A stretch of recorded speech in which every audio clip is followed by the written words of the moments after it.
In Luke chapter 2 and verse 7, we read the following. When the time came, she gave birth to her firstborn.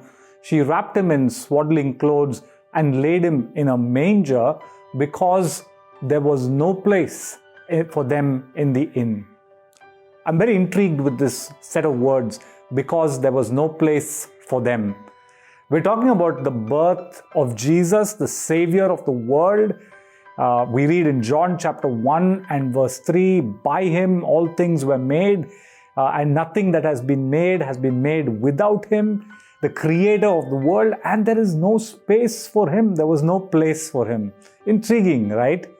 I'm reminded of a story of a boy, probably about 7 years or 8 years, very excited.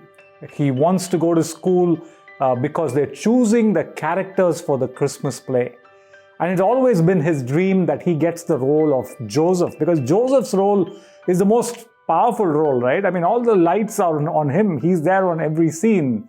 So he's very excited and he goes to school and he's very hopeful of getting that part. The time passes. It's time for the little boy to come back. The mother's waiting expectantly, standing out for the school bus to come. The school bus actually comes. This boy gets down from the school bus rather grumpily, rather upset.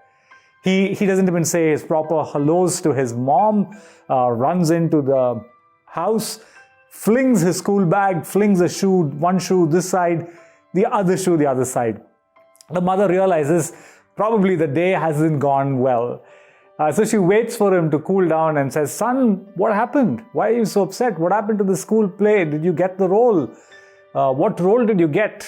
The son, very disappointed, with his voice very soft, says, Mom, I didn't get the role. So the mom says, okay, but then what role did you get? I got the role of the innkeeper.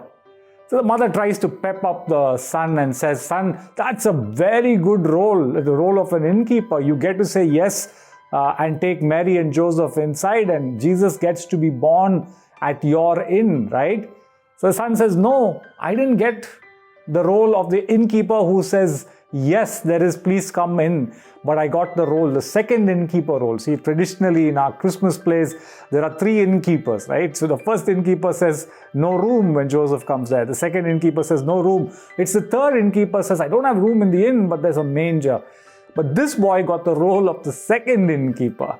So the mother said, no, that's a good role, and she tried her best to try and cheer her little son, but it wasn't working too much. Fast forwarding to the day of the play, the school halls are all decorated, lots of parents there, lots of buzz there. The most interesting time of the school was the Christmas play. So a lot of excitement. The excitement was tangible. So even as the lights dim and the play begins, there's the scene of Mary and Joseph going from place to place, from inn to inn. So they come to the first innkeeper.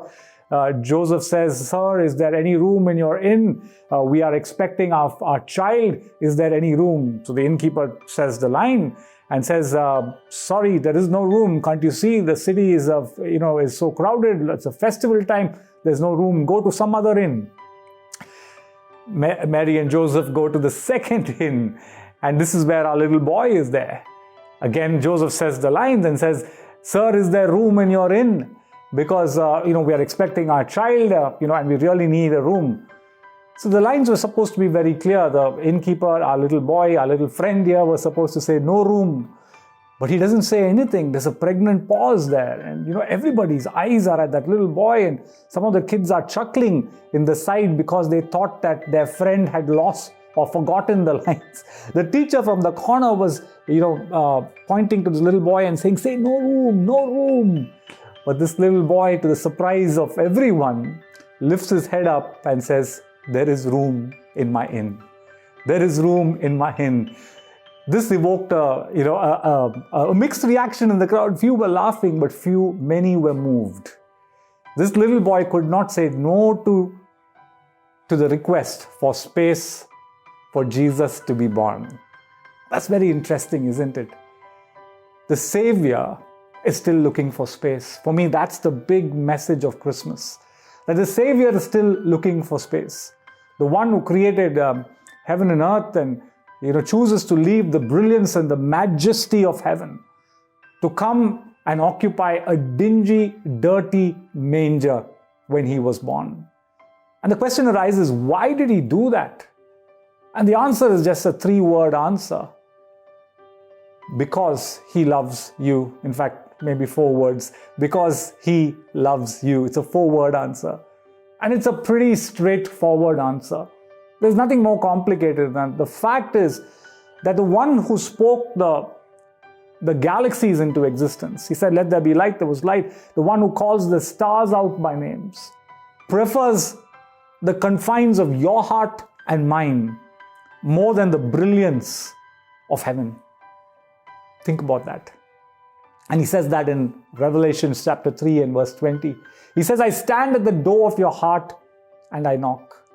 And if anyone listens to that noise of the knocking and opens the door of their heart, I would come and dwell and have fellowship with them.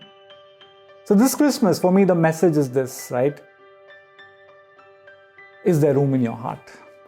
Because the Savior is still looking for space. Like that little boy, are you going to go against the odds and are you going to say, Jesus, I hear you knocking at my heart and I'm opening the doors of my heart. Come and occupy my life. And if you're doing that this Christmas, I want to tell you that this is going to be the most meaningful Christmas for you in a world that's completely complicated as we speak.